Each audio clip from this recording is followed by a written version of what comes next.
Hello and welcome back to the Go-Karts and Good Times YouTube channel. Today I'm finally going to be doing the first exterior mod on my 2007 Impreza. Besides the wheels, the exterior of this car is stock except for something you might be able to see on the rear trunk lid.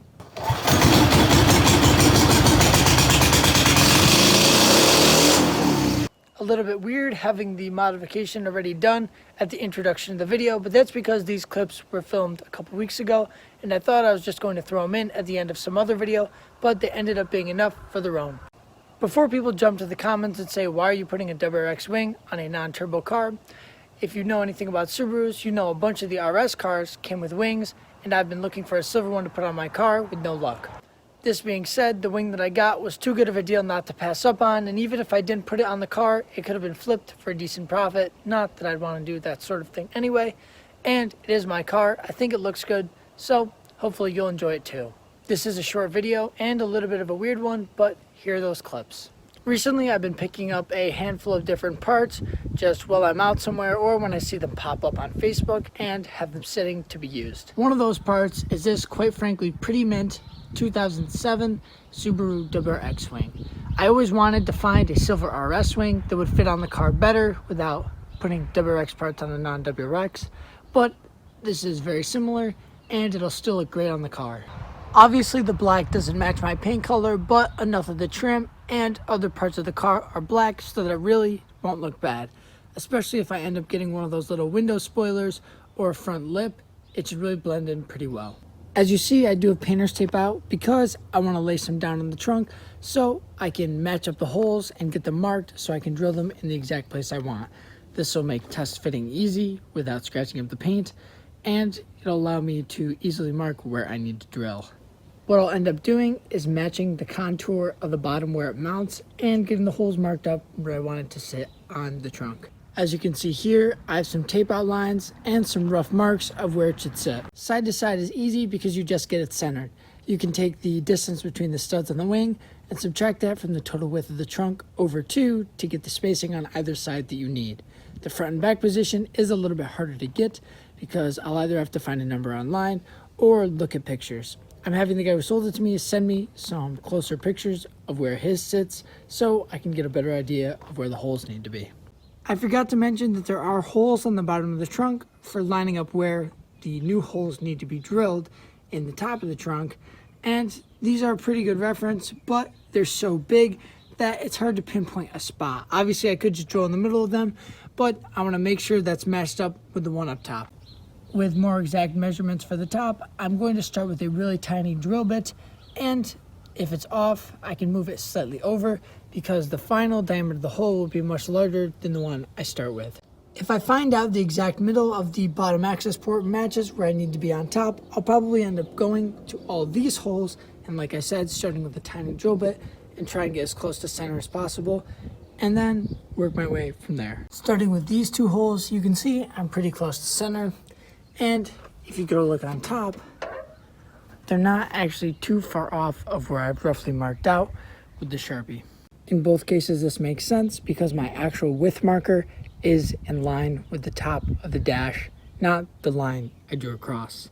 That line was kind of just a general placement marker, and there the actual measurement lines up. As far as placement on the car, both of the studs are exactly on top of the holes I drilled, and looking at the reference pictures, about front to back, this looks like the correct distance. Now I'll move on to doing the same for the other set of holes and checking if they're in the correct position before drilling them larger. As you can see again, they're extremely close, but now they're slightly off. The good thing though is they're off in a consistent manner, and I can move the drill bit down and over just about 1/8 of an inch to get them in the right spot. With the second set of holes drilled, which you can see from the inside because they are farther in, it's almost exactly in the right spot. Now I'm going to move on to a slightly larger drill bit to ream out these holes. Once again, with a quick double check of all the studs coming off the wing, you can see that they're just about exactly in the right position. Now we're finally going to move on to the last drill bit size, which is 7/32, and even though I think the studs are metric, this matches them almost perfectly.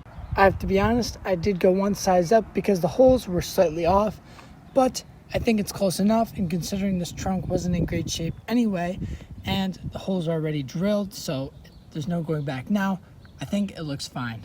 Now I've just got to peel the tape off and find a couple of bolts to replace the ones that didn't come with the wing.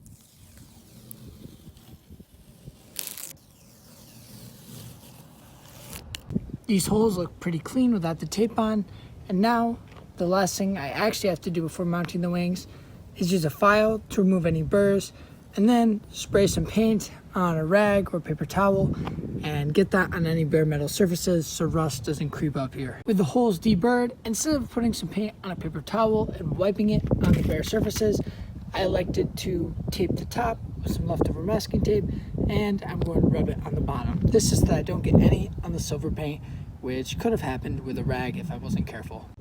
And finally, I'm going to wipe down the surface where the wing mounts and then put it on. Carefully using some brake clean and a razor blade to scrape off the majority of the old sealant around the studs on the wing, I'm going to apply just a little bit of this black RTV so that it should be on the inside of the hole and prevent any water from leaking in. It won't be pretty, but then again, this will be completely buried, and I don't expect to take this off. Finally, the wing is actually mounted, and I think it looks pretty great. Now I can finally go to get the car washed. I'm not expecting it to look amazing because there is a bunch of crap embedded in the paint that I have to deal with a clay bar, which I don't have at this time, but it should look a lot better than the dirty state it's in, considering I haven't washed it since before the swap. I wasn't sure if this was going to be enough for its own video. I did expect to just throw this in at the end of some other larger video, but it may be just enough. After all, the smaller uploads are a lot easier to digest and are able to be more specific about what they contain. That being said, I do think the wing looks pretty great, and I'll update you when I wash the car. With the car finally actually clean, I think it looks great. At first, it looked like the wing was a little bit out of place, but the more I look at it, the more I like it, and the more it fits in.